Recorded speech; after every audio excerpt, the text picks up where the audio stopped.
Hey, everybody, and welcome to And Action, episode 39. Today, we're going to be talking all about a movie we shot a couple springs ago called Mr. Birthday. I'm Tommy DiNucci. I'm here, as always, with my dear friend, Mikey Messier. Mike, it's good to have you back, man. We missed you last week. Well, Tommy, I was in the middle of moving last week. I actually did watch the show in live time. I was very proud of you. You did a great job handling the show solo, and I was happy to be watching it and seeing you fly solo. But I'm back to being in the co-pilot seat this week, and I've got a new setup. And if our audience could chime in and tell me if the audio is good for them, that would be great because that's something we've struggled with. I appreciate everyone sticking by us but I think we've got it solved now, so I'm happy about that too. Excellent. Well, it's good to have you back. I wouldn't have wanted to have to do this show without you, Mike. Today, we're going to be talking about a movie that we both had a lot of fun with called Mr. Birthday. A little chance for us to, kick back and get into a family fun movie. We make a lot of violent movies, we make a lot of aggressive films. It's nice once in a while to pepper it back a little bit. Let me ask my and action faithful here. We've got Stephen E. What's up, Stephen? How Hey, you doing, Stephen. brother? Guys, I got a question. Which view do y'all like better? Do you like this one where we're a little tight, or do you like this one where we're back a little bit? I like the tight one. It's too much. We're not going back that far. We're trying to get y'all involved, but I think I already made my decision. All right, so Mike, you're moved in. How's it feel to be settled into a new place? I'd say I'm still settling in, but so far so good. There was even a little bit of a fiesta here the other day, not in my honor, but in somebody else's honor. But it was nice to be a part of it, and I enjoyed the WrestleMania weekend, kind of just settling in and getting my body conformed with the couch and the chair, and just setting up my TV and so forth. And here we are with an action, and I think this new setup will be very good for the show too. Yeah, I'm glad you went for it, Mike, because let me tell you, the audio on our Tom Sizemore episode, I just want to apologize to everybody. It was a fucking atrocious, and Yeah. a lot of that had to do with not to point any fingers, Thanks a lot. Well, but we got it all squared away now. As Johnny Barnes checks in. What's up, Johnny? How you doing, man? oh, Looking good, boy. Thank you, sir. thanks, Mike, we, audio. we can Thanks. hear Mikey, and we love that. So let's get right into it, Mike. Let's get right into this movie that we made. I believe I want to say it was March, but it very well could have been April. I But it was was there for almost April 2 of years ago. 2021. I was there for Okay. April 2021, but I think you started So shooting in March of 2021. yeah, I think it might have been like, we started the last week of March and it went into early April. But this was a great movie. Like I said, we make a lot of violent movies. We've made horror movies. We've made action movies. Once in a while, we get a chance to do something that's a little bit more PG, for lack of a better phrasing. So this movie's interesting, Mike. We'll just kind of read the log line here. While working his maintenance job at an upscale hotel, Barry encounters the mysterious Mr. J. He introduces Barry to the International Birthday Network, an agency that helps children across the globe suffering from miserable birthdays. Now, let me sum that up a little bit more as to what this movie's about. We've all been there before, especially when you're a little kid. You have a birthday party and you invite a bunch of people, and you're always worried. There's always that little worry in the back of your head, and it's probably a bigger worry for parents than even the kids because they feel the emotions of their child. But you always worry, like, is everyone going to show up? Is anyone going to show up? Am I going to have this birthday party and like three people are here and like, that was kind of a fart. So basically, this movie's all about when a maybe not so popular kid has a birthday party and nobody shows up, or very few people show up. Well, you give a call to the old International Birthday Network, you dial them up, and you get Mr. J on the phone. And Mr. J basically says, "All right, what's your kid into? What's he like?" And you'd be like, my kid likes space travel and science fiction." He's like, "Okay, we'll be there in an hour." And he shows up with like an entire science fiction space party. He'll dress up like an alien or an astronaut. He's there to entertain your kid in an emergency if the party doesn't go the way you want it to. And he's going to make that shitty, terrible, fucked up birthday of yours, that little youngster, is going to have a birthday that they'll never forget once they're done with Mr. J and his antics. So, Mike, what do you think? Is that pretty much the general sense of it? Yeah, and then we have kind of to personalize a little bit. We have a single father played by Jason London, I believe is the gentleman's name, who was in most notably Dazed and Confused, and great actor, and really a down to earth kind of presentation from him and his style of acting. Him and his daughter live in this high end hotel, but the reason why they live there is because he works there as basically the maintenance man, as I understand it. And through a turn of events, he and his daughter, by extension, become involved with the birthday crew, with the happy birthday gang, so to speak. And there's also a little bit of romance. There's a little bit of, I mean, we'll get into it, but there's a great character by Eric Roberts, who everybody knows and loves. And it's a very personal story. And I feel like, as you described it, Tommy, let's not forget, like, that really is a thing with kids. I mean, we talk about childhood and bullying and stuff like that, but also just not even being bullied, but kind of being isolated. I mean, that's a form of bullying, I guess. But when a kid doesn't have enough friends to really have a good birthday party, it's very sad and isolating. And I think this movie does a great job of taking on that issue in a comedic and fun, family friendly way. Yeah, I'm like, there's no question about that. There were some moments during this movie where, even in the scripting process, uh, just reading some of these scenes, like you get hit in the feels, man. It's like, oh man, imagine being that little 7, 8-year-old kid and expecting 20, 30 kids to show up and nobody shows. I mean, that's terrible. Of course, uh, you know, I'd like to think that, this is a movie and, it's a little heightened. I don't think everyone would abandon a poor little kid on their birthday. But again, it's cinema, and we're here to like get those emotions out. And, I think that anytime I've made a kids movie, if you go back and look at the kids movies that I've helped my good friend Dan Hunter out with, because we're going to talk about Dan later, because frankly, surprise, surprise, Dan didn't show up today. He was supposed to be Dan. supposed to be a guest on the show, and he decides to, I don't know, he probably drank a bottle of tequila last night, and he's probably Oh, come on. sleeping in an alley somewhere. But Dan didn't show, so I will say on Dan's behalf, every time he makes a film that's like, a kids movie or somewhat family oriented, you always got to go for that emotional touch where we're having a light feel. It's all fun and games. It's laughter and joy. But then, like a boxer throws a counterpunch once in a while, it's like, whoa, that was pretty fucking emotional right there. Uh, and it kind of keeps you off balance so that when you do have the more joyful moments, you're ready for it a little bit. I Uh, believe that Mr. Birthday was coming off Dan's previous success working with animals in Spy Dog, I believe it's known internationally. Is that correct? yes, Spy Dog, also known as Agent Toby Barks, which we're gonna have to do that one in long form. I don't think we ever did that one, Mike, did we? I think that one's gone under the radar so far, but that was a fun Wow. one Well, too. let me tell you guys, you're all in luck because we're gonna do a nice Spy Dog episode down the road. But let's save that for later. We don't want to be doing two kids movies back to back. We'll all lose our minds.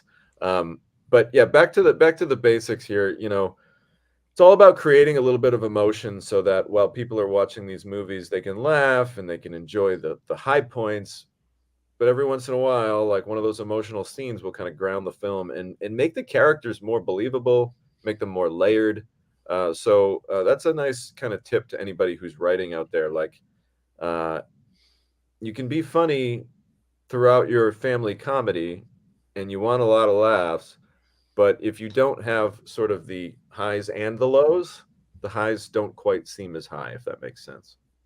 Hey Tom, maybe we should start at the beginning. How did this project first start coming together? Was it what relationship or what was the catalyst for Mr. Birthday becoming a movie in the first place? So, Mr. Birthday is the brainchild of Matthew Luke Tucci, Matt Tucci. We call him Matt. Um, and Matt Tucci had linked up with Chad Verdi Jr.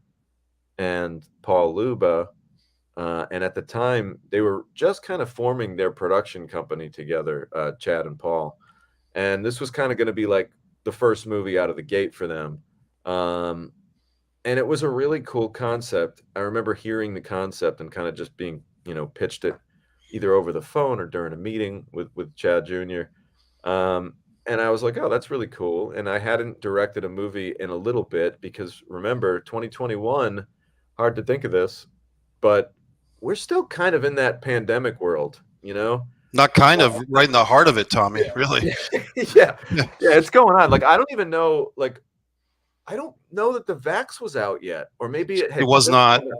No, yeah, like If you want, Tommy, I can jump in on that subject a little bit because I drove up you from do. Florida. Well, I it's drove always up. fun to like put these stories in context with like what Yeah, time and where were we in our lives, you know?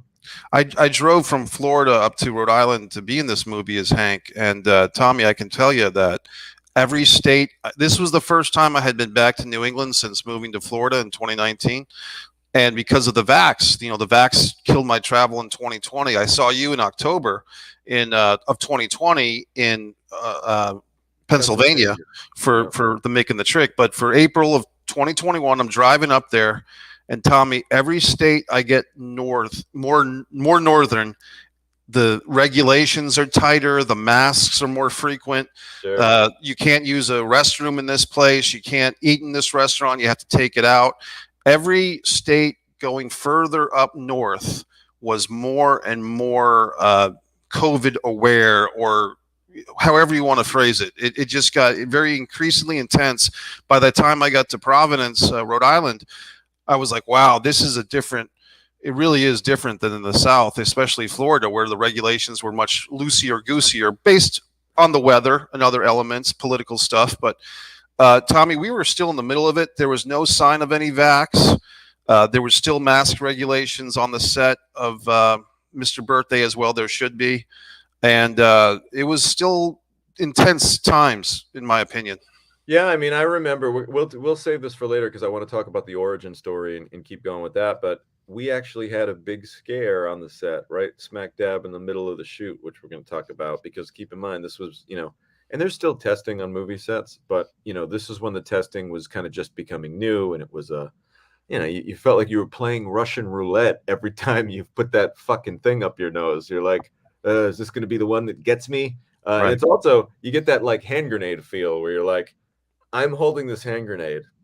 If it blows up, I'm not the only one who's going down. Like that guy's getting it, that guy's getting it, that guy's getting it. So it's like, you almost feel bad. Like you don't want to be the player on the team that gets everybody sick too. So there's this like really fucked up feeling that went with that whole deal. But yeah, let's get back to the origin story. So basically, Matt Tucci partnered up with Chad Verdi and Paul Luba, and they were like, Tommy, we got this project. Do you want to direct it? And I read the script. They were really cool about letting me be flexible with the creative on it. I got to add a few little nuances to the storyline. I got to work with Matt Tucci to kind of enhance the script and get it to the point where, here's the thing, like you could have an awesome script and it's terrific and it doesn't need to change it. Don't need to change a thing, as they say. But then it's like, okay, now take that awesome script. You got to go shoot it in 14 days in a couple locations, and you only have 12 hours on the clock every day. So suddenly that terrific first draft has to quickly become modified to fit your budget and to fit your schedule, and more importantly. So basically, that's where I kind of came in to just make sure that script could be shot, because I felt a great responsibility to Chad Jr. and to Paul, because this was their first movie together, and I wanted it to be really good. And I remember like saying that to them, like, I appreciate this opportunity to make a movie. I love making films. Anytime I get a chance to do it, I'm as happy as can be. And I'm going to work as hard as I can to make sure that your first movie coming out of the gate together really shines. So I was excited about that. We were excited about the prospects of, kids movies, family movies. They traditionally do really well. They're traditionally movies that don't get pirated much, believe it or not. Kids movies aren't pirated as much because the tweener or the 20-something-year-old college kid, they're not trying to go pirate Mr. Birthday. Frankly, they don't want to watch the movie. It's Right. designed for a 10-year-old kid, 8-year-old kid. So they're going to pirate movies. The older kids are going to be pirating the movies, whereas something like Mr. Birthday is usually purchased by mom or dad, and it's like mom or dad they don't give a shit. Like they'll gladly pay $8 or whatever the fuck it is on video on demand to, you know, entertain the children for an hour and a half. So there's a lot less piracy in that world. And Interesting. yeah, and that's why these kids movies are a little bit, that's not the only reason, but that's why these kids movies are successful. Also, kids just go through movies like crazy, just like it's that classic form of babysitting. How many times have you been in a restaurant and you just see a little kid just their eyes glued to their iPad watching something? It's just like that's the world we're living in now. So kids content is very, very popular. There's a big world for it. And we were all excited to be making a kids movie. Hey, Tommy, one of the early aspects of this story, I was looking at your notes, and I don't know if you want to get into this, but apparently an early concept or an early draft of the script had Yeah. a lot of the action taking place in kind of a Chuck E. Cheese-esque No, restaurant. I'm sorry, Mike. You misinterpreted my note. What it actually was, it wasn't even the cool thing about Mr. Birthday is, and I thought this was fascinating. I'm glad you brought that up from the notes. Matt Tucci originally came up with the concept for Mr. Birthday to be a theme restaurant like Chuck E. Cheese. Right. He actually copywrote it. But not even a movie. Oh, but a real life thing? Not a movie. Yeah, like a real restaurant. The concept wasn't a character in a movie. It was a character to be the front man for like Ronald McDonald. For a theme chain of restaurants. For a chain of restaurants that Matt was going to get off the ground. And I want to say, and forgive me if I'm messing up the dates, Matt, I think he told me he copywrote Mr. Birthday as far back to like 1998. Like that was it was like an early concept to be, like I said, a Chuck E. Cheese style restaurant where kids would go and have their birthday, and there'd be this guy named Mr. Birthday who like entertains the kids, and like that's the shtick. And you know what? When I first heard that, I was like, "It's an interesting concept. I get it." It's kind of. I'd be still up for going to that place if it ever opens. So Luke Tucci, if you ever get it going, I'd be happy to be your first customer or you can whatever. You can have your 30th birthday there, Mike. Yeah, exactly. In 2 years. Really, really exciting, man. I mean, I think that's even better than what I thought. I thought that was just an early version of the script. Yeah, it was just a fucking restaurant concept, which is hilarious. That's cool. Let's talk a little bit about the cast here. You said Jason London right off the bat. Jason's cool to work with because he really does have a lot of ability. And he's a little wild, man. He's funny, man. Like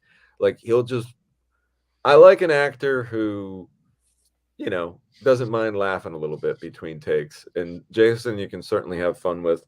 Obviously, there are times when you need to be serious, when you need to get your work done.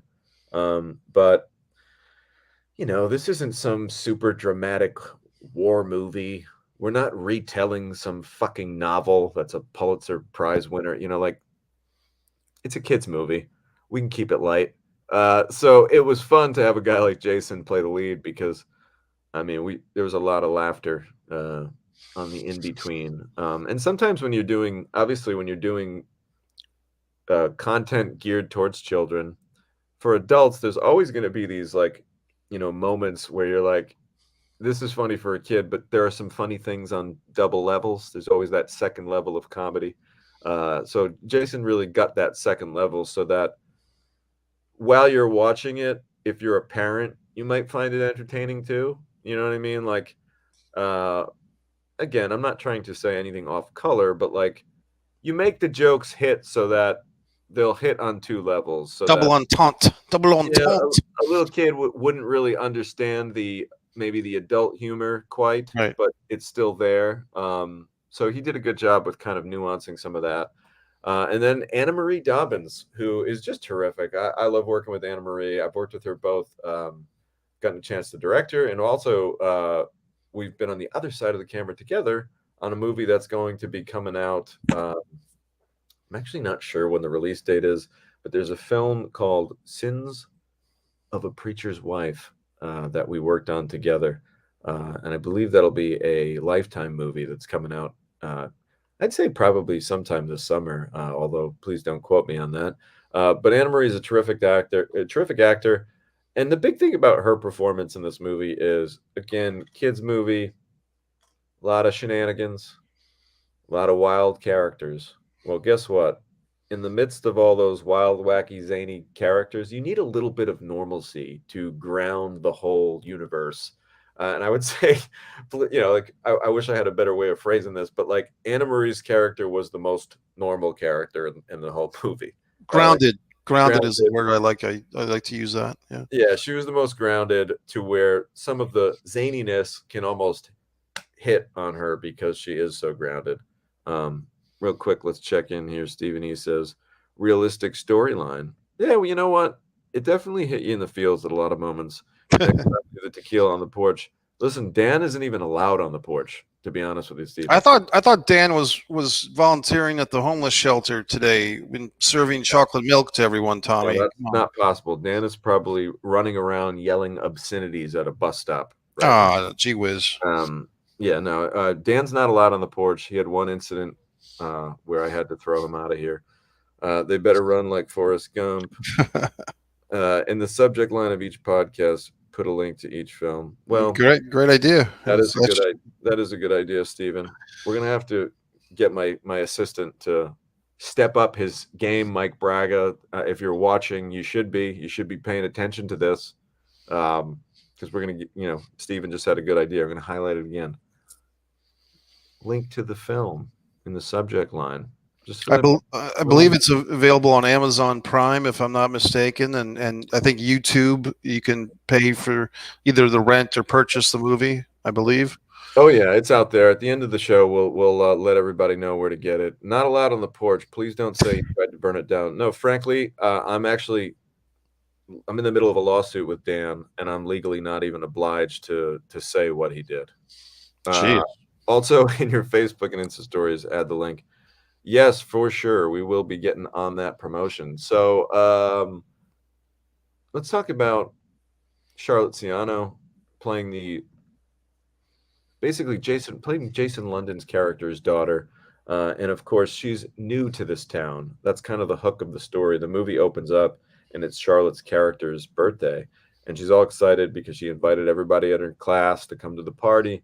But she's only lived in the town for like, I don't know, a couple, 2, 3 weeks. Dad's got a new job at a new place.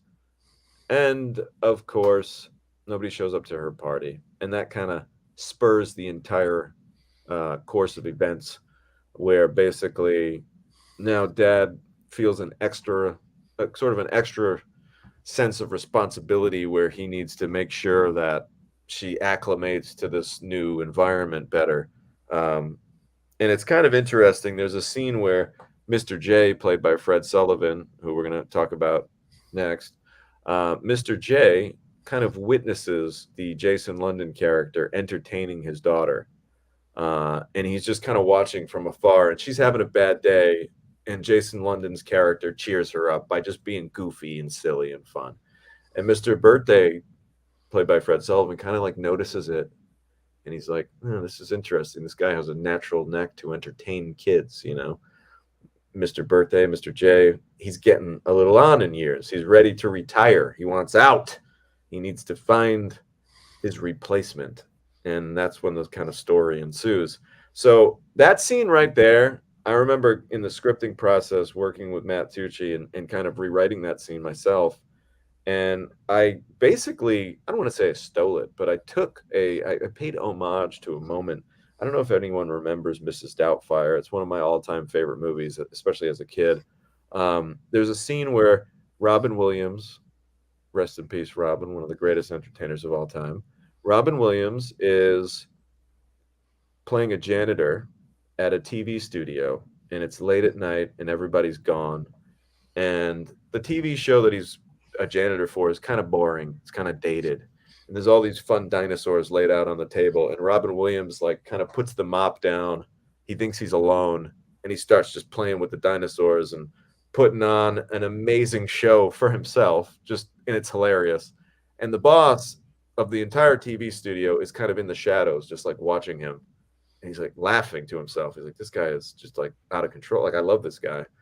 Sure enough, that guy wants to have a meeting with the Robin Williams character, ends up hiring him to be the host of his new show. So that moment is a direct homage, like Ariana just said, not stealing, just inspired by.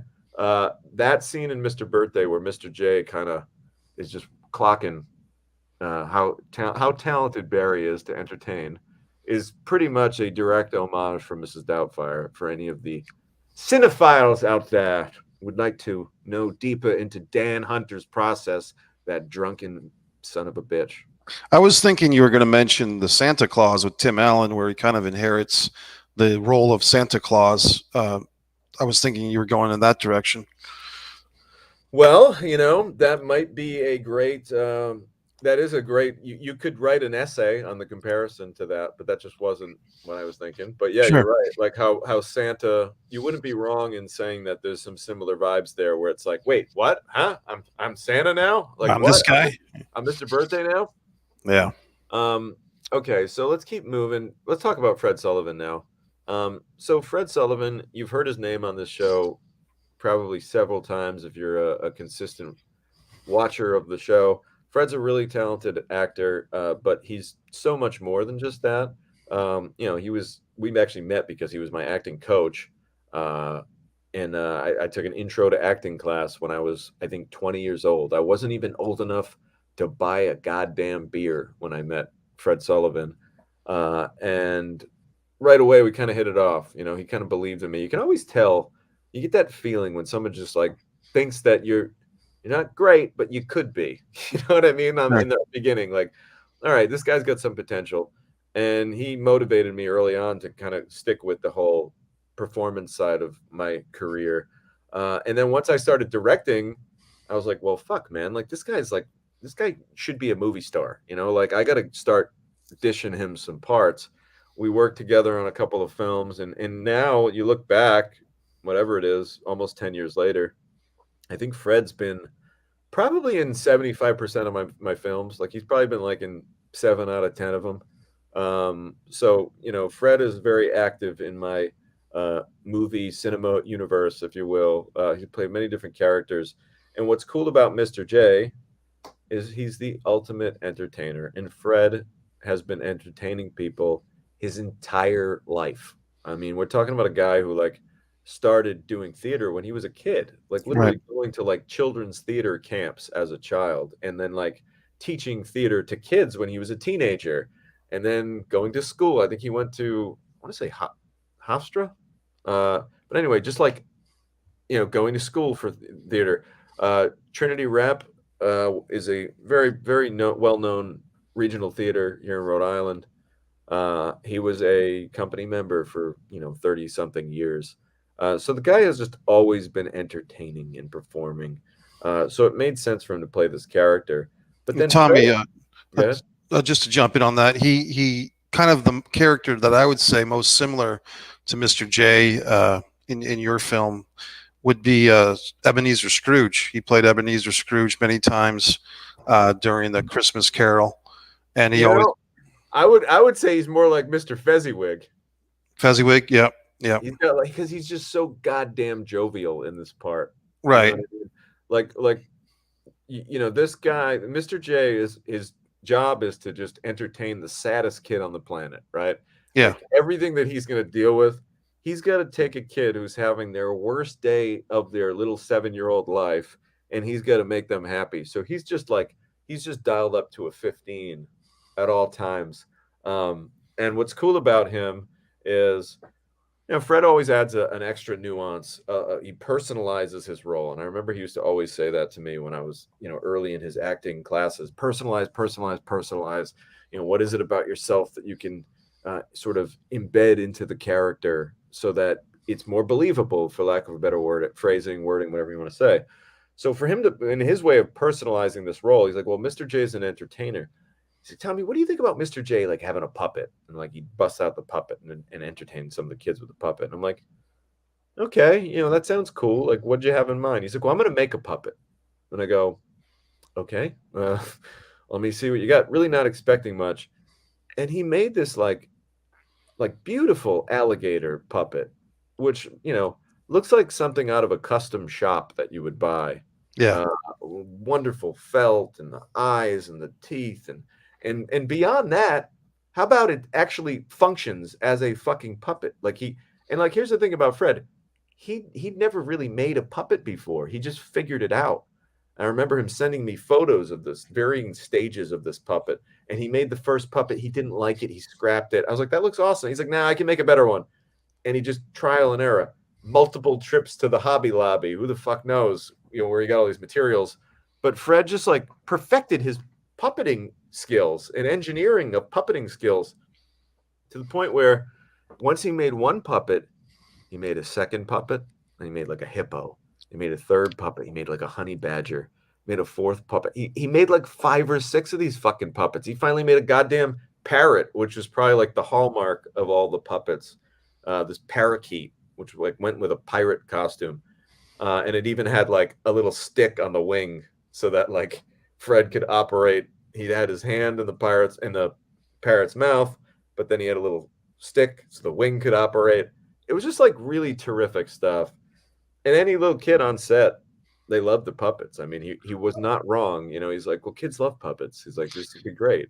I think we all love the puppets, Tommy. I remember being on the set for the first time and seeing the puppets, and I think Fred mentioned in passing, "Oh yeah, I made those." And I'm thinking, Fred's in character. He's speaking as the character made the puppets, but no, it was actual Fred Sullivan. And one thing, Tommy, when you and I first started hanging out a bit as friends, we had that in common, that our first acting coach in a classroom environment was Fred Sullivan. I took his class at Perishable Theater, which no longer exists. I guess it was Perishable, but Fred was a really great teacher.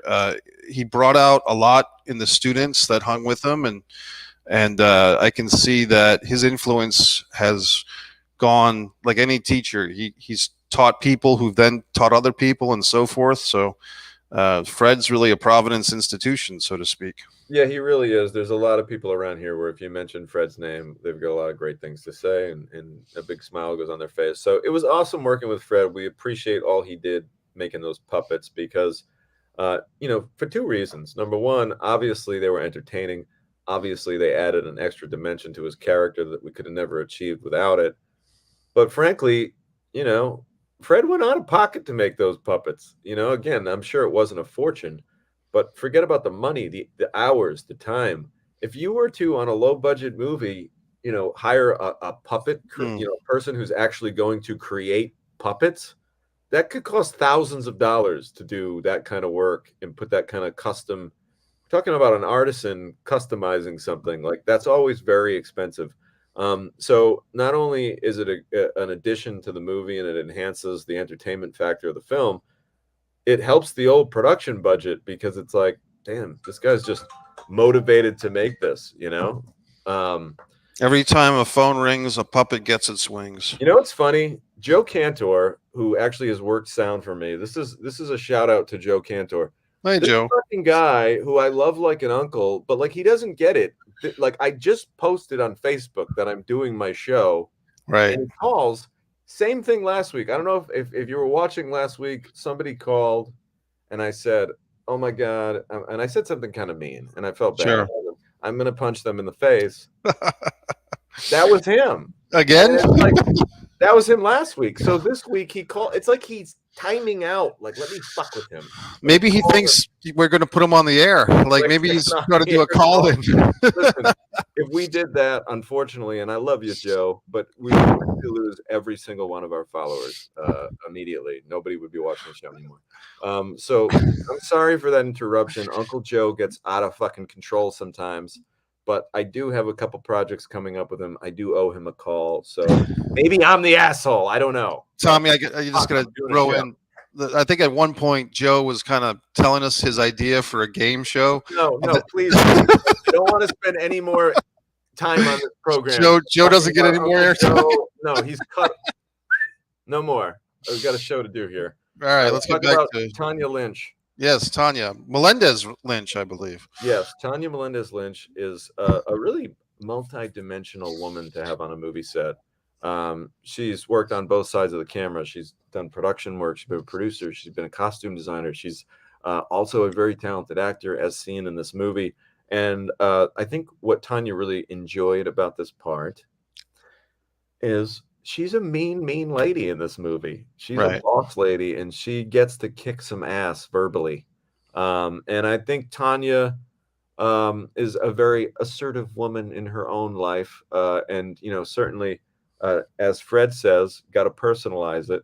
I think she had a lot of fun, kind of like, uh, and I've said this earlier in the show, but a lot of times you take your own personality and you dial it up just a little bit.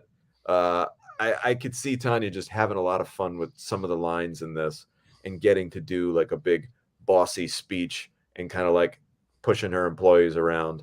So she was great to work with. And, we always love having Tanya around because, again, another person that like having them on set adds value in the sense that I think there were some moments where even in this movie, she's not opposed to, oh, I'll warm up this actor or I'll read lines with this person or you need someone to read off camera dialogue. I'll do that. I'm here.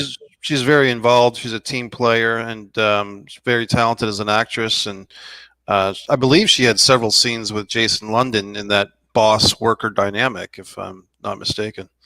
Yes, she did. And, really they had a nice little on camera animosity built up. Let's round out this cast conversation talking about our good buddy Eric Roberts. Eric plays basically the villain in this movie, and when I say villain, I use that word very lightly because it's a kids' movie. Nobody's really trying to throw anyone off of the roof of the building or anything like that. But Eric, his character is there to sort of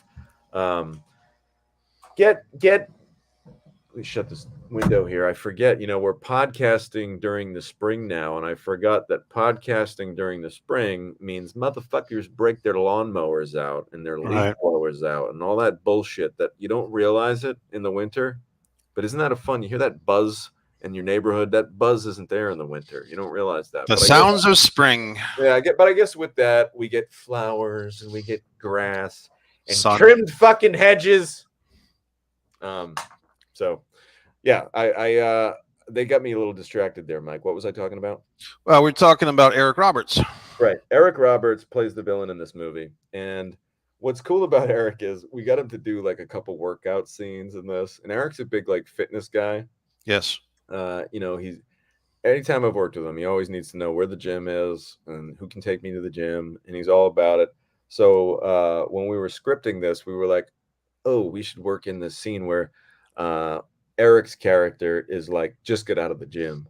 And it was fun. Eric improv this whole thing, which wasn't in the script, where he's, talking to Anna Marie Dobbins' character and maybe trying to sweet talk her a little bit. And he's basically like, I just, Mondays and Tuesdays I do back and buys, Wednesdays I do chest, and on Fridays I do legs. And like the whole time he's like stretching. Yeah. Like really stretching in front of her. And I just thought it was such a funny fucking scene to throw in the movie. And it was just Eric improving. That scene wasn't in. I mean, it was in the script, but, it was just he jacked it up so much. Yeah. Natural.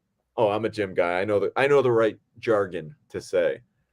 Right? Comedy is all about specificity. It really is. Like what makes things funny are being very specific. Yes. So that if you know, right? What is it? IYK. If you know. And if you don't know, it still sounds funny because it's specific and it's something that you're not aware of, but it sounds right. You know what I mean? So like that's what makes that work so well. Again, all back to personalizing. So Eric was really great. We shot this scene outside with him. I remember we're like, he just got to do a lot of fun things that I don't think he gets to do all the time because he's not always doing kids movies, but like, there's this scene where like the girl that he likes in the movie is having pizza.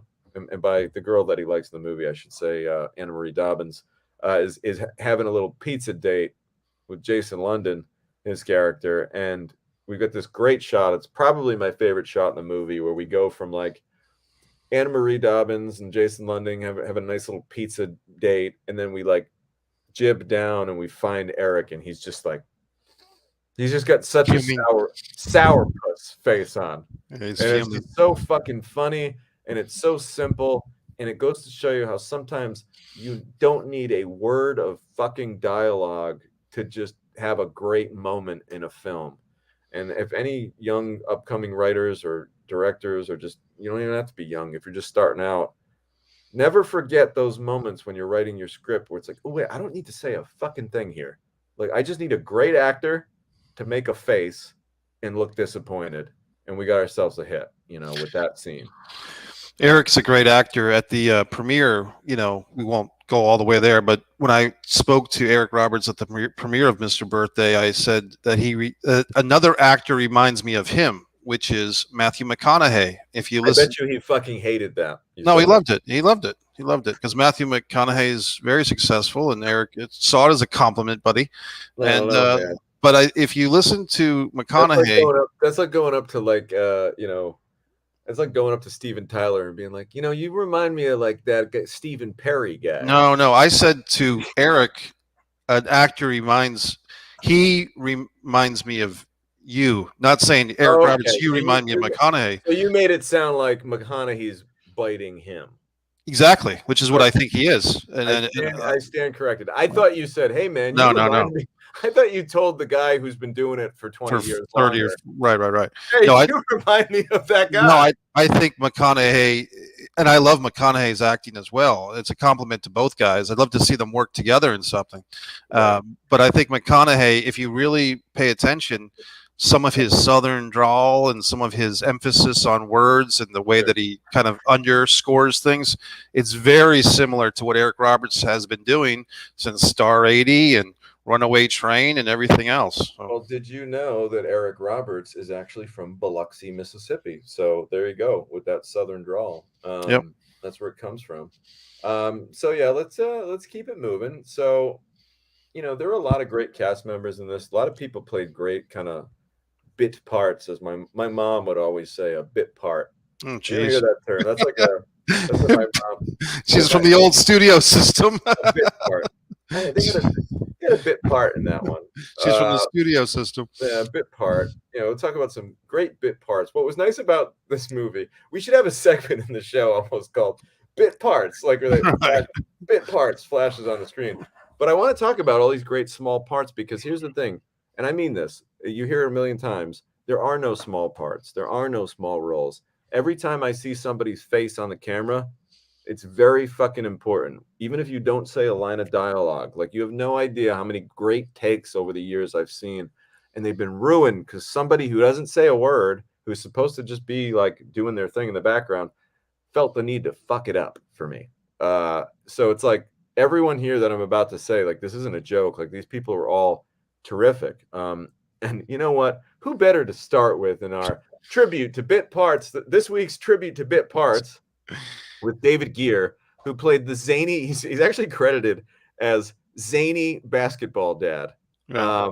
And again, I guess before I get into this, one of the kind of fun parts of this movie was we had to create so many different birthday scenarios. We had a science fiction birthday party. We had a pizza party birthday party.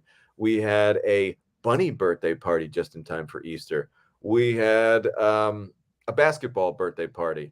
Just all these different themes, because remember, all these different kids that got kind of, they got the shaft on their birthday. Well, they all have different interests, and Mr. Birthday's job is to show up and get into what they're into. That we had a dinosaur birthday. So I had to cast a bunch of, like, different parents, different people to be at the birthday parties and things like that, different characters. So it was a lot of fun kind of making that happen. So we had David Gere playing the zany basketball dad. We had this awesome basketball party, which we shot in a garage, but like lit it up with a bunch of colorful lights and made it look like a scene from Space Jam. It was like a scene from Space Jam, and it was a lot of fun. Then we had Chelsea Bale, who had a really great small part. Robert Morlago played Pizza Pete's grandpa and did a great job kind of getting the pizza out and, putting the sauce on it and having a grand old time with the kids.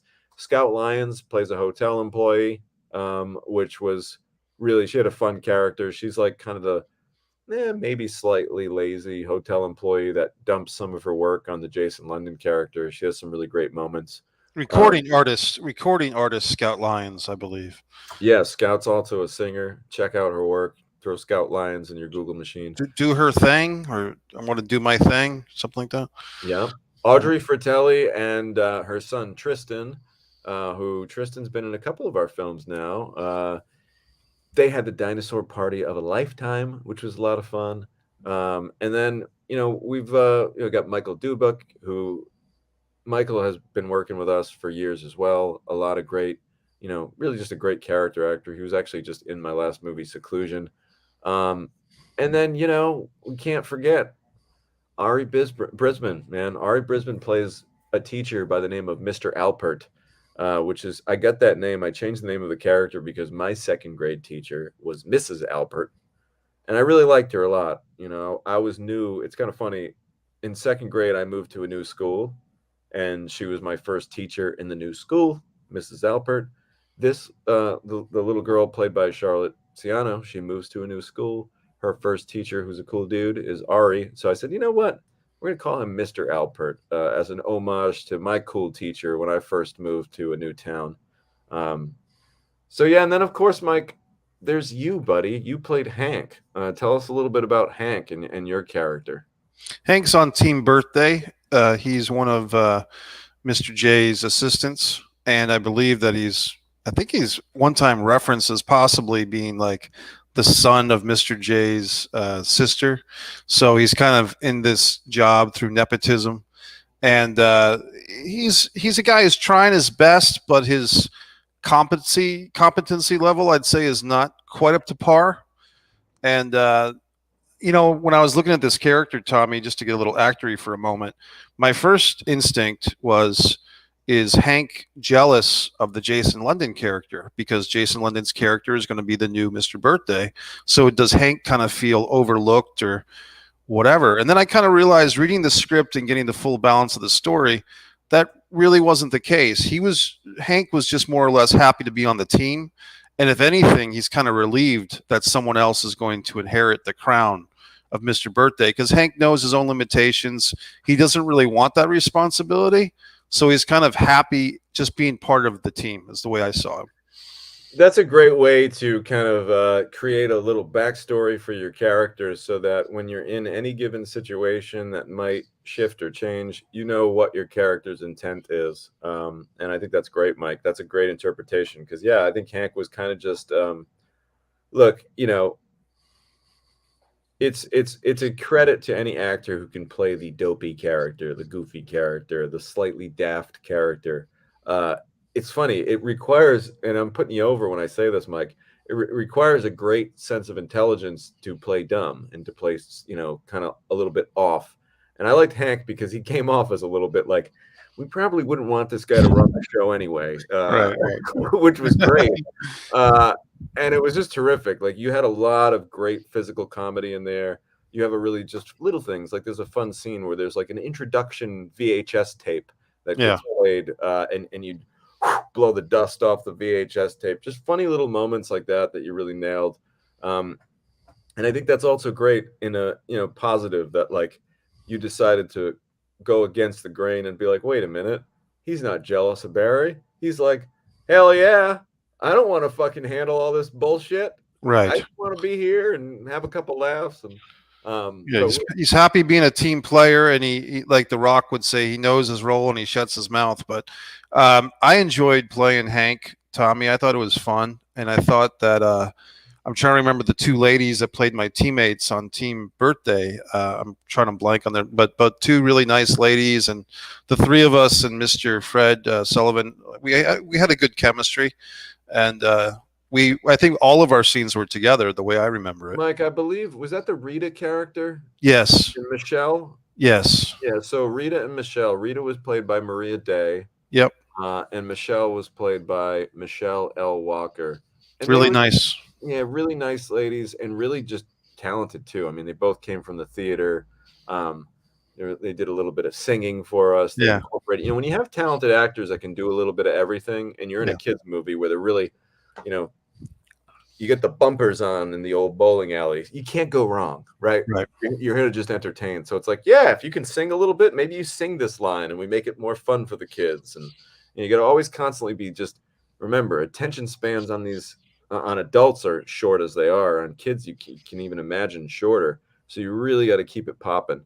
But yeah, again, a lot of fun, great production design in this one, provided by Greg Bresky and Michael Mollicone worked on this one too.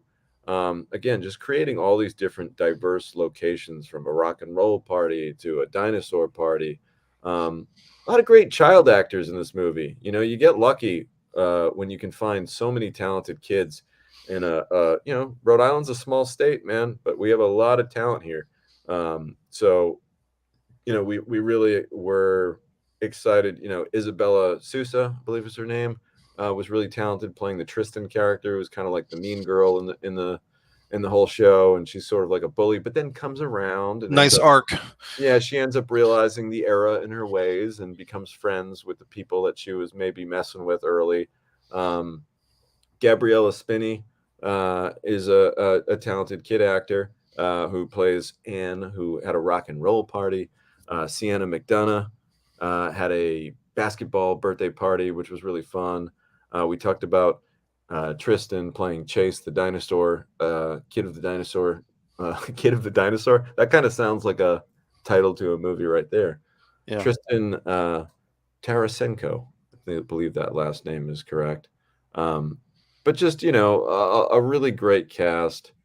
And it was a lot of fun working with all these guys and trying to see if this guy named Joshua Johnson who played Alex was really talented.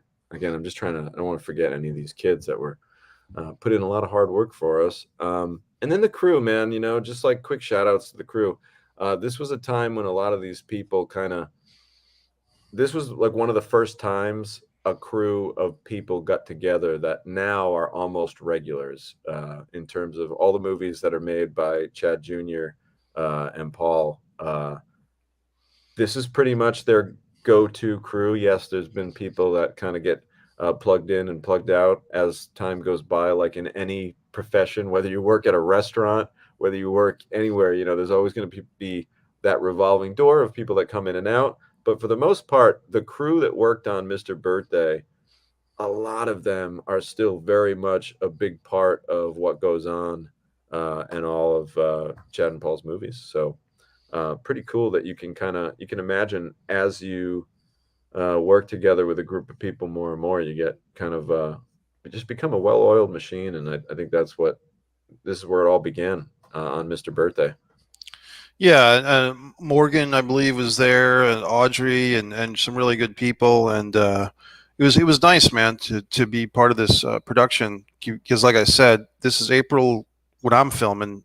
I think I had 3 days on set to get up there and to still be in our COVID pandemic situation. Very difficult for everybody, Tommy, but people kind of overcoming whatever obstacles they had.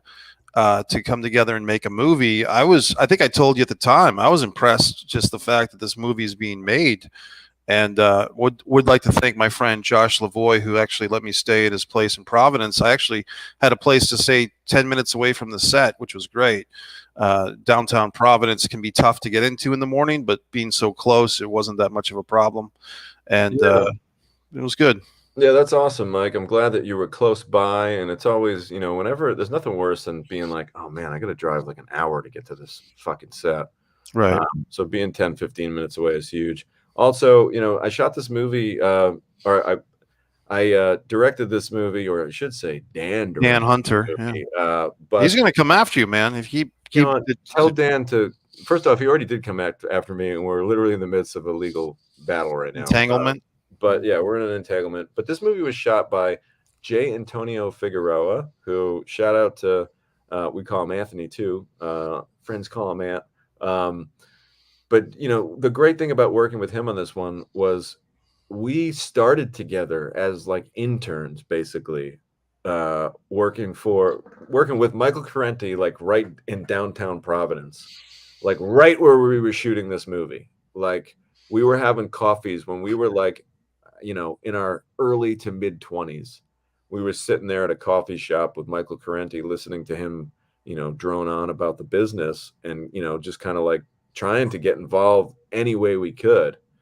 And it was just funny for us to have a couple of moments when we were like, hey, man, remember we used to sit at that coffee shop over there when we first started this? And now here we are on set making a movie together. Like, that was really fun. And Anthony's got a great eye and just a really talented guy. And, he has shot, has some really successful web series. He's got a really successful web series that's out there now. And he was doing a lot of that kind of run and gun kind of content.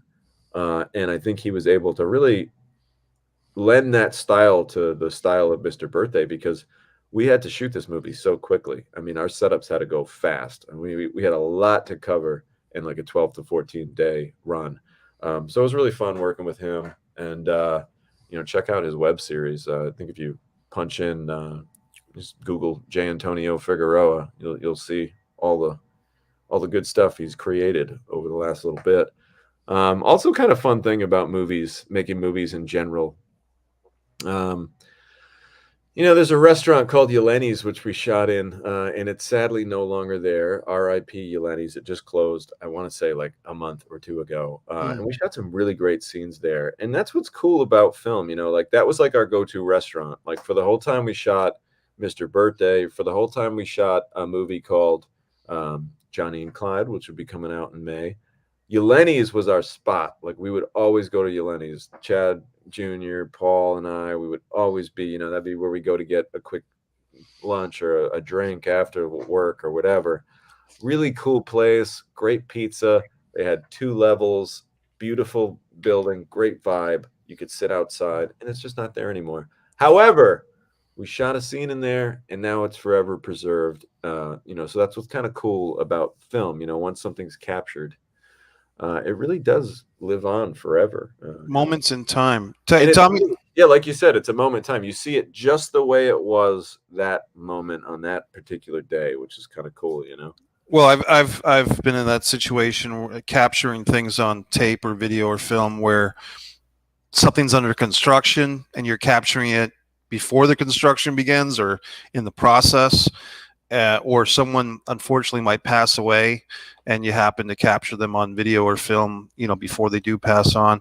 Was that, on a lighter note, was that restaurant also one of the ones that catered the lunches? Because I remember, like, Chad Jr. walked me through it, like circling the food that you wanted. And I'm not sure if I don't want to give credit to something that's not due. Right. It might have been Twisted Pizza, because I know Twisted Pizza does do a lot of the catering, the majority of the catering. I think it was Twisted. They're really good too. Yeah, I think it was Twisted, but let me tell you, Yeleni's got plenty of business from us. Yeah, we were in there all the time during that whole run. Just a couple other things that I wanted to mention before we wind it down. There were a couple of really fun scenes. We had this kind of, there's a word for it, and please forgive me, but it's basically a bicycle cart, if you will. Rickshaw? It's not a rickshaw. Picture a golf cart, really stripped down. Right. No motor. And it's got like 2 bicycles so that 2 people can literally pedal side by side. And that's how you travel it. But in the back, there's a seat, like a car seat. Tandem bicycle with a carriage? No, I'm literally like, I'm trying to friggin' Google this, but it's like a bicycle cart. My friend Steve Barrow actually liked that scene a lot. He saw the movie and he put that over. He had the word for it. I can't remember it. Yeah, there is a word for it. I wish if any of our Action faithful out there can figure it out. It's like a fucking bicycle car. It's like, you know what it's like? It's like the Flintstones mobile. Yeah, you're stumping your feet. Yeah. Yeah, and it also has like the canopy overhead. Yeah. So basically, this was like the big third act set piece.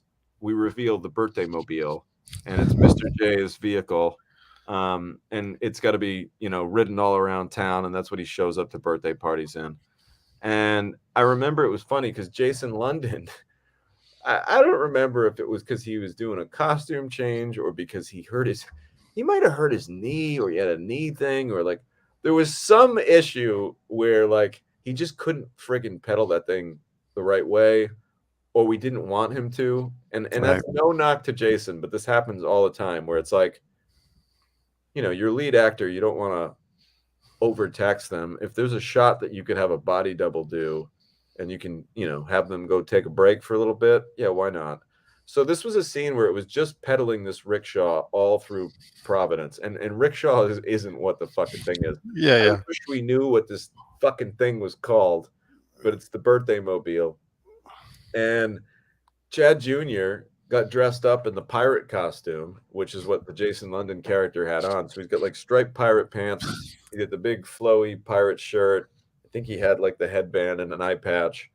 And he's pedaling this rickshaw all around Providence. And it was cool. Like we got some really great shots of him pedaling the rickshaw from like varying angles. And you'd never know the difference that it's not Jason London, which is pretty cool. And at one point, the Providence police, like the mounted police, just happened to be patrolling. Providence, Providence is an old school city. They still have the mounted police with the, guys with the tall boots on horseback. The shitting horses, yeah. Shitting all over downtown. So basically, as they're marching around, they kind of were like, hey, do you want to get in the movie? And they're like, yeah, sure. So there's this really great scene where like this birthday mobile is traveling down the road and like the cops on the horses are behind it. And you know how kids are, man. They love horses. Even if they just see a horse for a second in a movie, it's like, oh, the horse. It's like production values. Yeah, it's production value, man. Even just for a second. It's like, oh, you get that horse in the movie. Nice. So we love that shit. Anytime we can jack up the old production value and do something special, we are all for it. The horse is like, hey, do I get a waiver for this? Yeah, he got Taft-Hartley for it. Couple last things. We shot this movie at the Hotel Providence, right in downtown Providence, which I think has since. Let me Google this before I talk out of my what. And in the words of the Mandalorians, do not speak unless you know. It's part of the creed. Tommy, I have the Disney Plus channel, and now I better start watching some of these shows I've missed out on for 4 or 5 years, all these Star Wars series, because I finally got the Disney bundle with ESPN2 and Hulu and all that good stuff. So now I actually have to start watching. I have to start watching stuff. Fire up the Mandalorian because it's a lot of fun, and you'll feel like a little kid again. Good. So let's see here. Hotel Providence is still it's still a hotel. It might have went on. For some reason, I thought it went under new management or something. But Hotel Providence is a really beautiful little boutique hotel, right in the heart of downtown Providence. It's got a cool bar, got a nice restaurant, and really just a great atmosphere to it because it's a very classic building. And when I say classic, it's been renovated. It's got all the modern amenities. But you can kind of see where the building's been hodgepodge together over the years. It's like almost a building on top of a building on top of a building. And it's well over, I want to say 100 years old. I'm talking like I'm the fucking city engineer here. But it's a classic old building, and you owe it to yourself if you're in downtown Providence to go onto the Hotel Providence and have yourself a drink at the bar. And if drinking ain't your thing, well, maybe you have a coffee or something like that. Tommy, I don't know what you're looking at as far as the time, but I did want to talk about the premiere of this film at some point if we can, because that was, to me, an equally fun part of the situation here. Yeah, I think we can talk about the premiere. Let me just make sure real quick to see that there was nothing that I missed here. We do have some comments from Ariana, had a suggestion, and Stephen E. and Ariana We had let's see here. I used to have one of those cars as a kid. Looked it up. I don't think it was a quadricycle. I mean, because this thing was like, it had a specific. Let me see. Let me look up quadricycle and see if that's it. No. I mean, it kind of looked like this. This is similar in its design. But yeah, I'm going to have to. Next week, we're going to come back on the show and we're going to. Give you the official name of what it's a stupid fucking thing. Let me tell you, it's dumb looking. It's a really dumb looking device. I guess if you have kids, it might be fun. But it's nothing that I would ever spend money on. That said, real quick, we had a fun spelling bee in this movie. I was never good at spelling, but I always enjoyed a good spelling bee. The few times a year that we would bust that out in school, and I think that spelling bees are kind of just like, if you look at any sitcom, any kind of like, there's always a fucking spelling bee episode.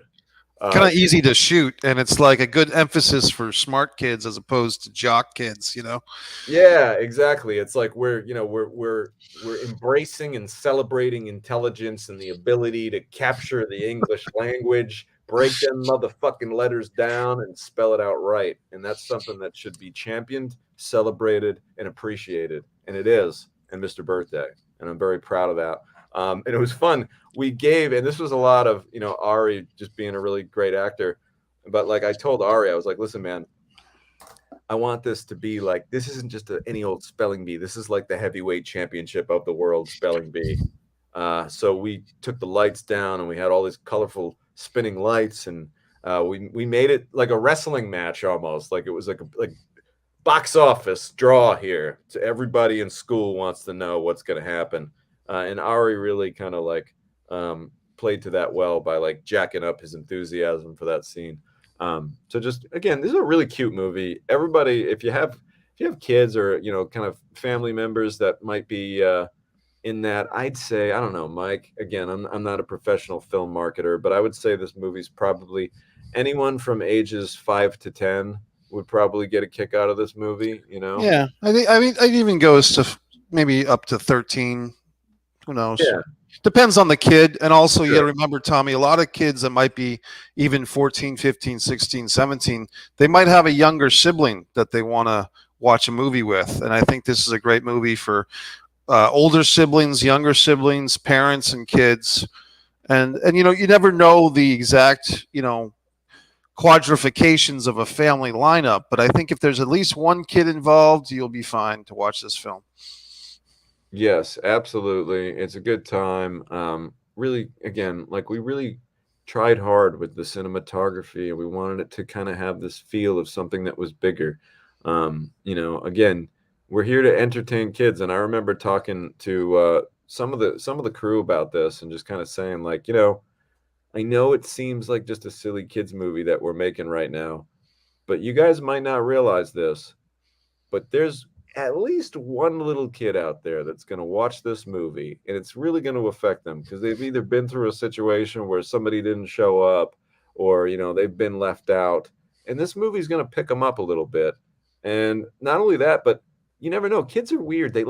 Some kids will obsess over the most random movie, and I was like, you never know, this might be one kid's favorite movie that they watch over and over and over again. You know how we all as a kid had those titles that we would just, I mean, for me, it was a weird one. It was The Three Amigos. I would watch that movie every fucking day as a kid. I would sit on a hobby horse and ride my hobby horse. I thought it was a legitimate cowboy movie. I didn't know any better. I'm like 5, Right. watching Steve Martin and Chevy Chase and Martin Short in The Three Amigos, and I watched it till the fucking tape wore out.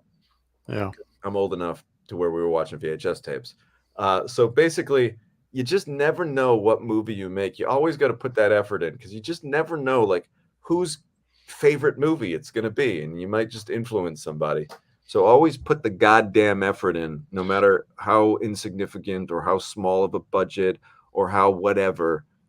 Put your everything into making a film because it's a rare opportunity to get to do it. Tommy, I got to say that for a kids movie podcast episode, you've done more swearing on this episode than any other episode. I've been trying to be nice here, but you've been flying it with the GDs and the Fs. I don't really see a lot of the kids pulling this one up and watching it, buddy. So I just, I try to always be authentic, DiNucci for everybody, and I don't want people to think that I'm giving them a false representation of who I am. Dude, I'm going to start using that word. Whenever I'm being a jerk to someone, hey, I'm being authentic. I'm being my true self. I'm being vulnerable with my assholeness. It's funny you mentioned that, and we'll kind of wind the show down with this. I remember during the filming, you got kids everywhere, so you got to be very edited. You can't be saying those kind of words. Absolutely not. So I was such a good boy on set, like during the actual production, that like I'd go outside and we'd smoke a cigarette or something, and it would be like, motherfucker, fuck, shit, son of a bitch, motherfuck. Like, what a day. This is fucking hot out. Like, we'd go outside and like all the swears would come out. Like a fucking hurricane of profanity would like scream fire out of our mouths because we had to be so good all day long with the kids. Finally, it would just be like, son of a bitch. That's awesome. And it was fun. You know, hey, Tommy, I don't want to overlook the premiere if we have a couple of minutes. I thought the premiere was 30 seconds to talk about the premiere. We got no time limit. If anybody wants to stick around, please, by all means. Not like I have a fucking life, Mike. Well, hey, I thought the premiere was a lot of fun. I got to drink you say something. I got to drink the water. Suddenly your voice has failed you at the moment then you really needed it. What was that, Mike? I thought the premiere was fun. It's such a dick right now. The premiere was terrific.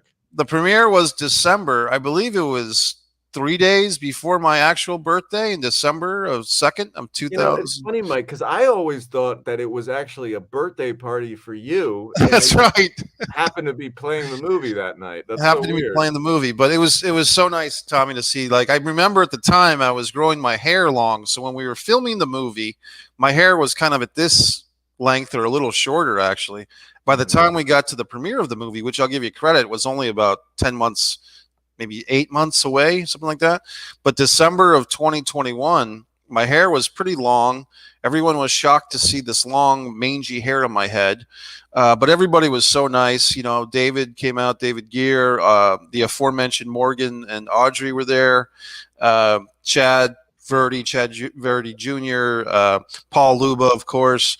Everyone was there. And Eric Roberts. And I got to have a nice little interview with Eric Roberts.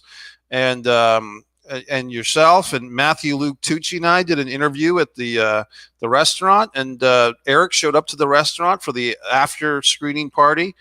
I thought it was a great time, Tommy. And once again, in the middle of 2021, we don't have to beat a dead horse further, but just the fact that the whole world was under constraints, and yet here's a movie premiere. I remember thinking, man, I hope people are kissing on the cheek and stuff like that. But luckily, but by then, Mike, just to interject, like the vax had been out by then. I think it just come out like like September of 2021. Yeah, it had come out a good few months, probably 4 or 5 months before that. Like by the time we were at the premiere, I remember feeling a lot safer about where we were with pandemic and all that shit. Movie was filmed before the vax came out, then the vax came out, and then the premiere. And I'd like to think that the good people behind Mr. Birthday had a little something to do with the technology. And yes, it was all Hank, Tommy. Yeah, Hank was very instrumental in creating that. Hank had the magic VHS tape and jelly donut to solve the world's problems. Oh, that's right too. There was I'd be remiss in saying that there's a great scene where Mike plops some jelly donut down. So we're gonna make a reel of that. Real quick, just want to get to everyone. It's for the Kids Paradox. Every time I do anything meant for kids, you do. I mean, you just got to get it out. Obviously, not around the youngsters, though. That would be very messed up to do. Exactly, get it out. Shannon Sneed. Hey, Shannon. Wow, new commenter. What's up, Shannon? Shannon says, always take time to sit on your horse and enjoy another run of the Three Amigos classic. You know what? I would love to dust that movie off. I don't have the hobby horse anymore, but maybe it's time I invest in an adult-sized hobby horse. I bet you some freak on the internet. I almost guarantee you that. So, guys, also, I want to thank everyone for watching my YouTube videos. I just got over 400,000 views. Congratulations, buddy. Thank you, brother. I am marching my way to 1 million views. That's the goal. I want to get to 1 million views because I never had 1 million anything. So it'd be nice to get 1 million views on that. Well, I think you're getting there, Tommy. And as always, I can, now that I have a fresh table, I can plug. I have a special buy one get one for the price of two sale on Amazon for my book, and A Distance from Avalon. And Tommy, I think we had a nice new setup today. Clear audio, clear picture. Even got lights over here. It's very refreshing, Mike. It's very refreshing. Like Whoa. two lamps, You're Tommy. hot today, Mike. Not just one, but two. Look at you with that light. Very exciting, buddy. That was a DP joke. Yeah. Cinematographer. You look hot because he had the in cinematography and lighting. This is Yeah. right. Hot. Yeah. You're looking a little hot right now. Might want to tone that down a bit. I like. Guys.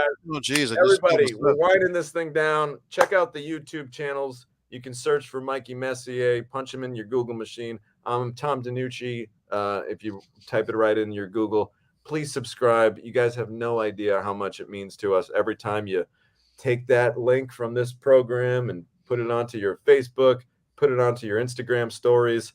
If anybody tags me, I'm going to share it. I really appreciate that. Thank you so much. We went a little long today, but we had a really fun topic to talk about. So go out and check out Mr. Birthday. Oh, yeah, real quick. I just want to let everybody know where you can get Mr. Birthday.